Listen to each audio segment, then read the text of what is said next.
परिचय। अरुण, प्लग में कील मत डालो, तुम्हें बिजली का झटका लग जाएगा।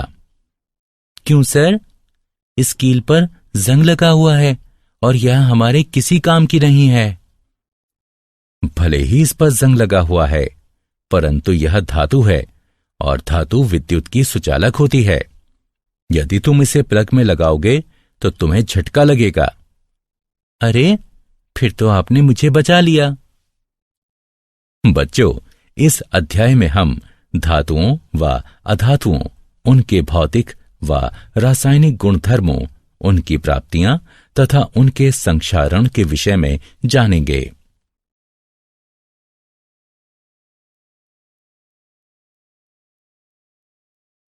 उद्देश्य।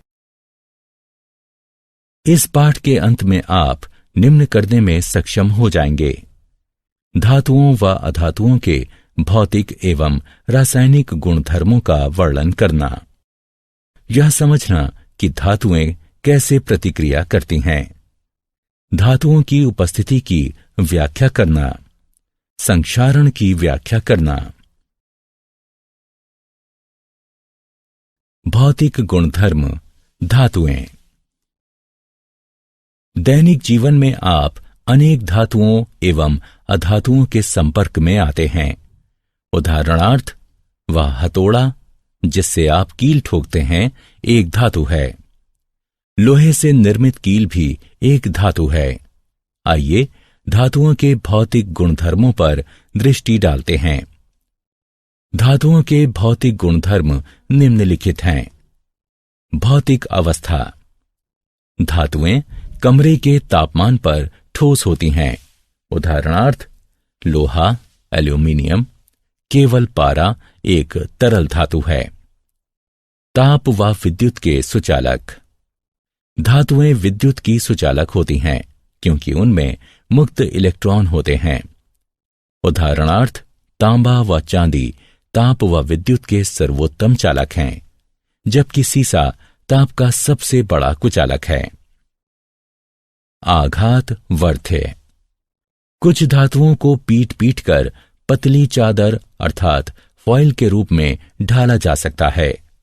उदाहरणार्थ, लोहे को गर्म किया जाता है और फिर पीट पीट कर उसे विभिन्न वस्तुओं, फाइलों व आकारों में ढाला जाता है। तन्य। धातु से पतले तार भी खींचे जा सकते हैं। उदाहरणार्थ, 100 ग्राम चांदी से लगभग 200 मीटर लंबा तार खींचा जा सकता है। चमक। धातुएं अपनी चमकीली सतह से प्रकाश को परावर्तित करती हैं। उन पर पॉलिश भी की जा सकती है। उदाहरणार्थ, सोना, चांदी एवं तांबा चमकीली सतह वाली धातुएं हैं और इन पर पॉलिश भी की जा सकती है।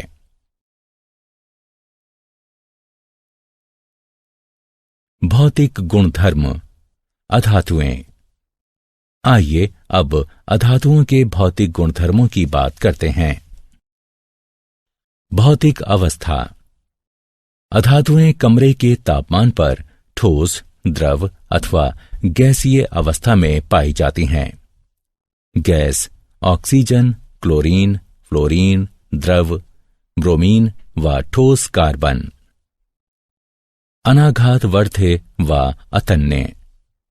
अधातुएं भंगुर होती हैं तथा उनसे ना तो तार बनाए जा सकते हैं और न ही उन्हें पीटकर पतली चादर के रूप में ढाला जा सकता है। ऊष्मा एवं विद्युत की कुचालक। अधातुएं ऊष्मा एवं विद्युत की कुचालक होती हैं, किंतु ग्रेफाइट कार्बन एक अपवाद है क्योंकि वह ऊष्मा का सुचालक है और इलेक्ट्रोड बनाने के काम आता है। चमक न होना। अधातुओं में चमक नहीं होती और वे प्रकाश को परावर्तित नहीं करती।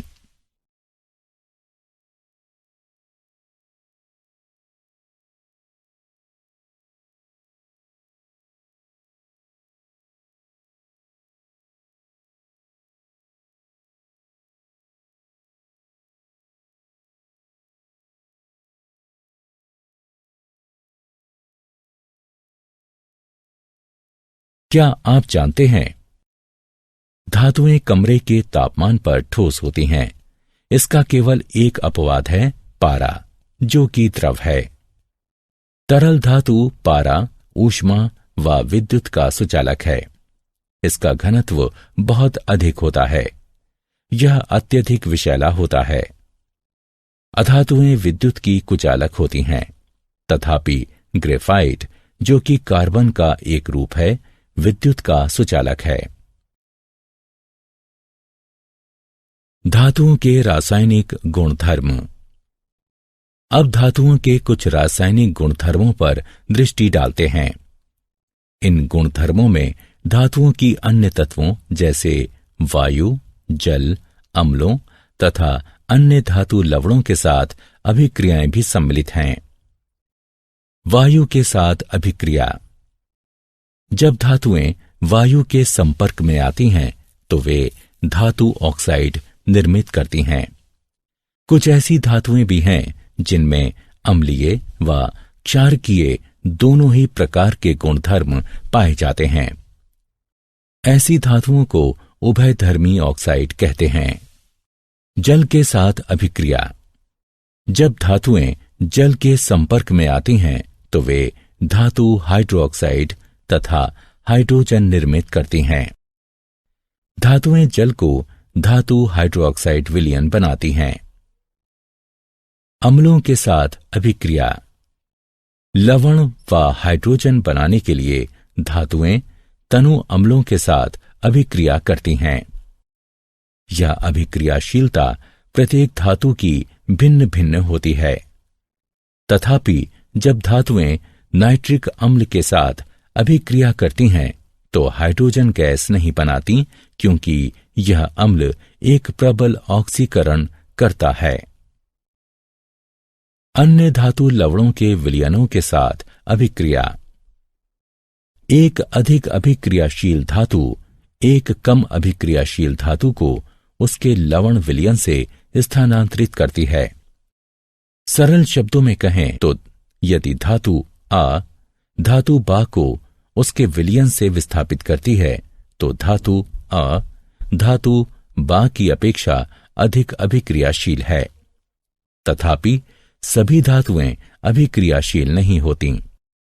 इस अभिक्रिया में कॉपर सल्फेट में मौजूद तांबे को जस्ता यानी जिंक विस्थापित कर देता है।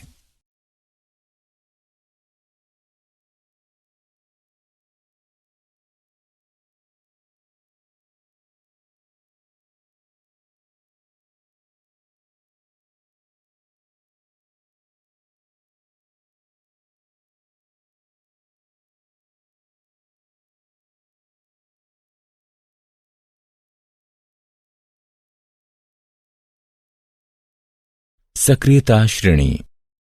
धातुओं को उनकी अभिक्रियाशीलता के अनुसार अवरोही क्रम में व्यवस्थित किया जाना सक्रियता श्रेणी कहलाता है। इसका प्रयोग धातुओं की वायु, जल एवं अम्लों की अभिक्रियाओं की जानकारी का संक्षिप्तीकरण करने में किया जाता है।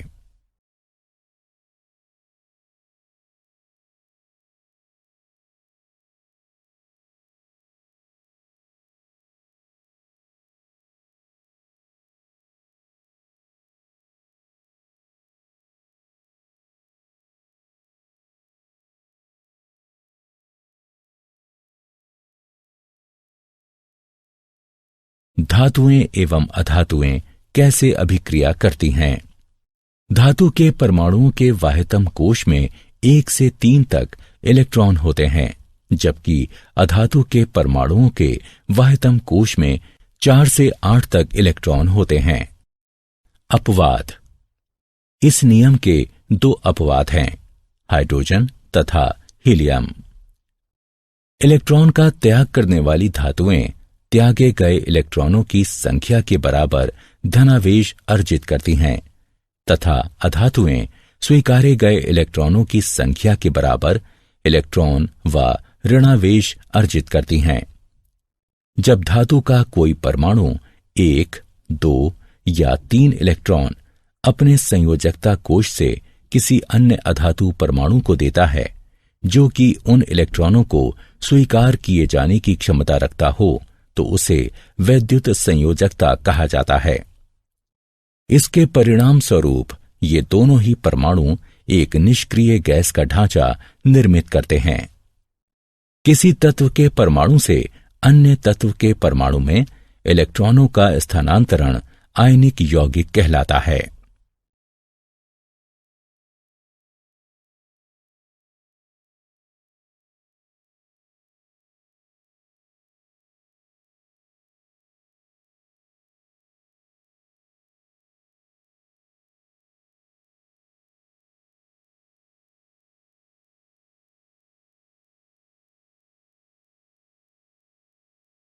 आयनिक यौगिकों के गुणधर्म।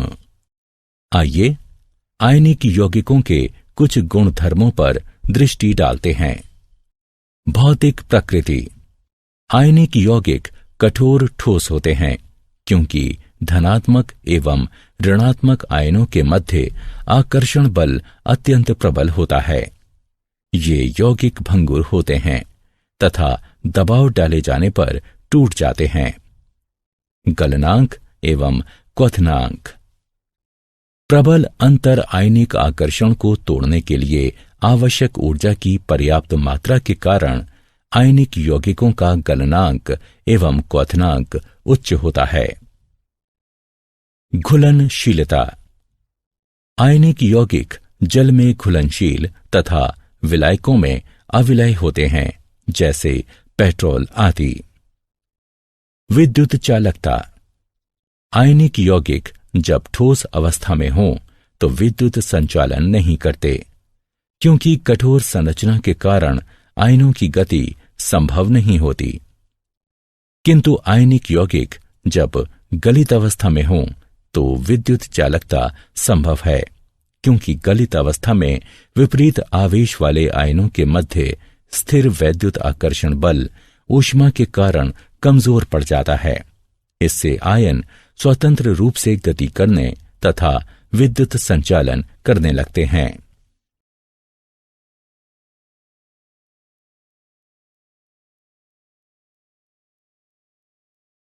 क्या आप जानते हैं, चुंबकीय प्रतिरोध के छोरों की तरह धनात्मक धनात्मक तथा ऋणात्मक ऋणात्मक आयनिक आबंधों का अस्तित्व नहीं होता है।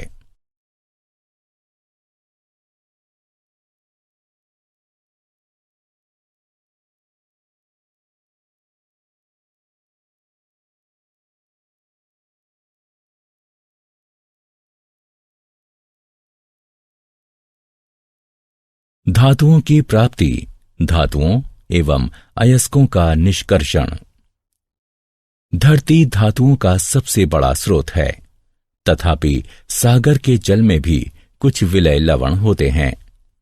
खनिज ऐसे तत्व अथवा यौगिक हैं जो भूपर्पटी में प्राकृतिक रूप से उपस्थित रहते हैं। कभी कभी खनिजों में धातु की प्रतिशतता बहुत अधिक होती है, उनसे इसे निष्कर्षित किया जा सकता है। ऐसे खनिजों को अयस्क कहते हैं। अयस्क वे अशुद्ध धातुएं हैं जिनमें बालू व पथरीले द्रव्य बड़ी मात्रा में होते हैं। अयस्कों की ये अशुद्धियां गैंग कहलाती हैं। अयस्कों से धातु निष्कर्षित करने से पूर्व इन अशुद्धियों को दूर करना होता है। जब अशुद्धियां दूर हो जाती हैं तो अयस्क सांद्र अवस्था में आ जाते हैं। अयस्कों की इस सांद्रता को अयस्कों का समृद्धिकरण भी कहते हैं।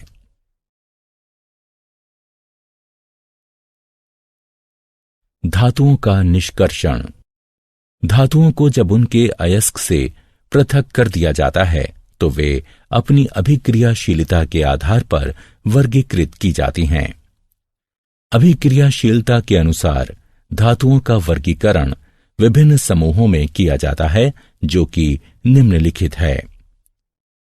सक्रियता श्रृंखला में नीचे आने वाली धातुओं का निष्कर्षण। जो धातुएं सक्रियता श्रृंखला में नीचे होती हैं वे बहुत ही अनअभिक्रिय होती हैं। इन धातुओं के ऑक्साइड केवल गर्म करने से ही धातुओं में अपचयित हो जाते हैं। सक्रियता श्रृंखला के मध्य में स्थित धातुओं का निष्कर्षण। जो धातुएं सक्रियता श्रृंखला के मध्य में होती हैं वे मध्यम अभिक्रियाशीलता वाली होती हैं। ये धातुएं प्रकृति में सामान्यतः सल्फाइडों या कार्बोनेटों के रूप में पाई जाती हैं। ऑक्साइड से धातु प्राप्त करना अधिक सरल है, इसलिए पहले इन धातुओं को उनके ऑक्साइडों में परिवर्तित करने की आवश्यकता होती है। अतिरिक्त वायु की दृढ़ उपस्थिति में तापन के द्वारा सल्फाइड अयस्कों को रूपांतरित करने की प्रक्रिया को भर्जन कहा जाता है। सीमित वायु की सुदृढ़ उपस्थिति में तापन के द्वारा कार्बोनेट अयस्कों को रूपांतरित करने की प्रक्रिया को निस्तापन कहा जाता है। सक्रियता श्रृंखला में सबसे ऊपर स्थित धातुओं का निष्कर्षण। जो धातुएं सक्रियता श्रृंखला में उच्च होती हैं वे अति अभिक्रियाशील होती हैं तथा कार्बन के साथ गर्म किए जाने पर उनके यौगिकों से प्राप्त नहीं की जा सकती, क्योंकि वे धातुएं कार्बन की अपेक्षा ऑक्सीजन के प्रति अधिक बंधुता रखती हैं। ये धातुएं विद्युत अपघटनी अपचयन के द्वारा प्राप्त की जाती हैं।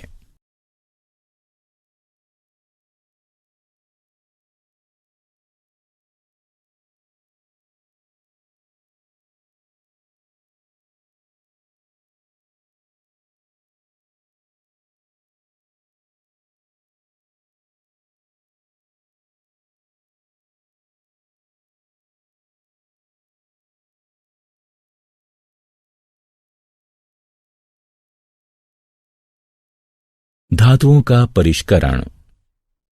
अपचयन प्रक्रिया द्वारा उत्पन्न धातुएं शुद्ध नहीं होती, उनमें अशुद्धियां बची रहती हैं, जिनको दूर किया जाना शुद्ध धातुएं प्राप्त करने के लिए अत्यंत आवश्यक होता है। अशुद्ध धातुओं को परिष्कृत करने के लिए सर्वाधिक प्रचलित विधि विद्युत अपघटनी परिष्करण है। अनेक धातुओं का परिष्करण विद्युत अपघटन द्वारा किया जाता है। अशुद्ध धातु को एनोड तथा शुद्ध धातु की पतली परत को कैथोड बनाया जाता है। धातु के लवण विलयन का उपयोग विद्युत अपघट्य के रूप में होता है। विद्युत अपघट्य से धारा प्रवाहित किए जाने पर एनोड पर स्थित अशुद्ध धातु विद्युत अपघट्य में घुल जाती है।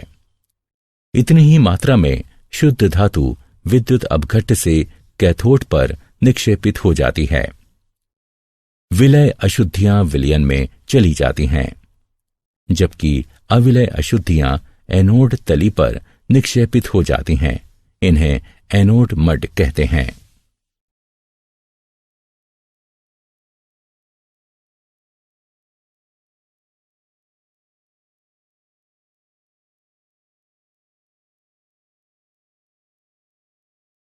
क्या आप जानते हैं चांदी, सोने व प्लेटिनम के परमाणु सरलता से ऑक्सीकृत नहीं होते, इसलिए चांदी, सोने एवं प्लेटिनम एनोड से टैंक की तली पर यूं ही गिर जाते हैं, जहां वे विद्युत अपघटन परिष्करण प्रक्रिया पूर्ण होने के पश्चात टुकड़े टुकड़े हो जाते हैं।